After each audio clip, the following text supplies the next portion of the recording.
Howdy, YouTube friends. This is sort of an emergency video for a friend of mine and anybody else maybe.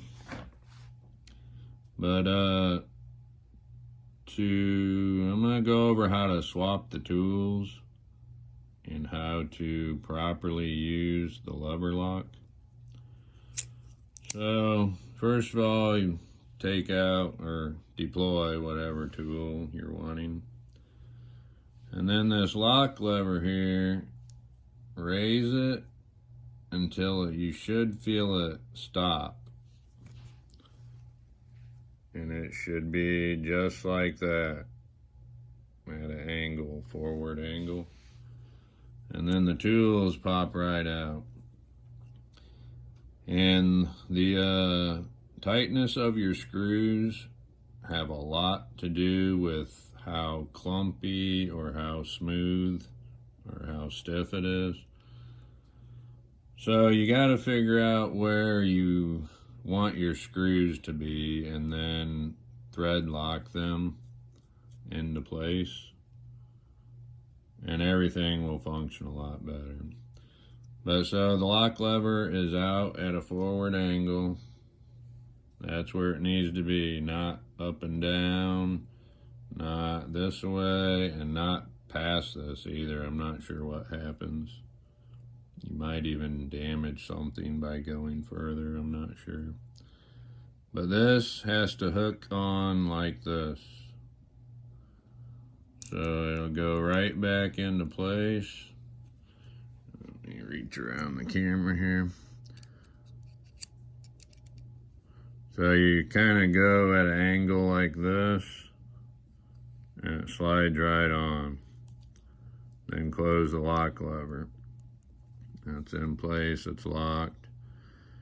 These middle tools, I can't do it now that I've modded things, but you should be able to push down on the middle tools here. You have to push pretty hard, but you just barely move them and it unlocks your long tools.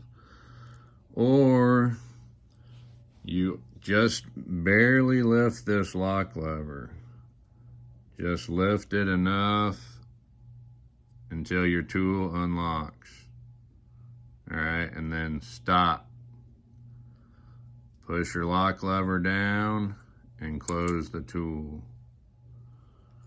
All right, so open the tool. Just lift this lock lever just enough to unlock the tool. Push the lock lever down, close the tool. And it's the same with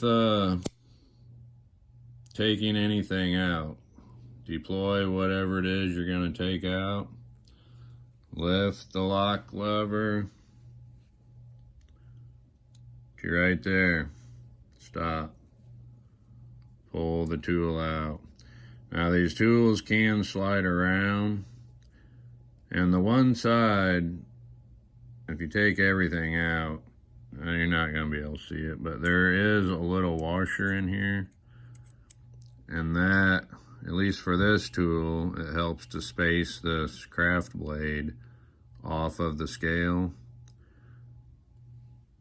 I got terrible lighting. It's late at night right now. I'm out on the porch. But it needs that little space to clear the scale over there. So these tools can slide around. That little washer can slide around.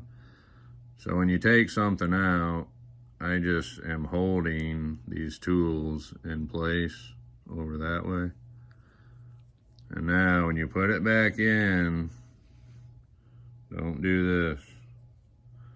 Do this. And start it at an angle, and it goes right on there. Now close the lock lever, and there's your tool in place.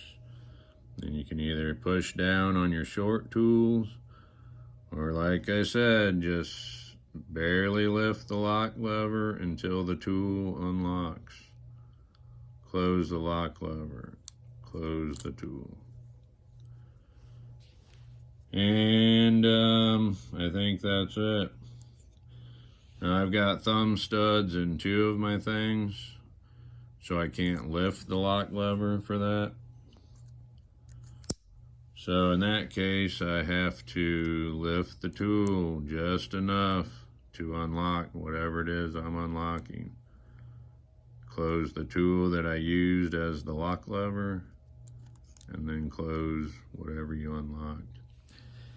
And these short tools, I can't get to mine anymore because I put this modified homemade Swiss Army can opener in here. But there's that right there is a fingernail notch. If I didn't have two long tools here and this medium can opener, and you can get your fingernail in these notches that are in the middle short tools, and you kind of have to pull up all 3 or 4 if I had this how it originally was. You kind of have to pull them all up and then get which short tool you want. I think that's it. In my older vids, I made this can opener because the goat can opener was too short. So I had mine in the first short tool slot, but this runs into the can. The goat can opener is too short. It does work good. It's a reverse style can opener. The sack Swiss Army knife, you go forward. The goat can opener, it's that hooked style. Those, you go backwards with those. So, again, only lift that lock lever enough to unlock the tool. Close the lock lever, close the tool. So I think that is it for now. I'm gonna post this like right now. I think it's like 2 in the morning or something. So that's it. Thank you for watching.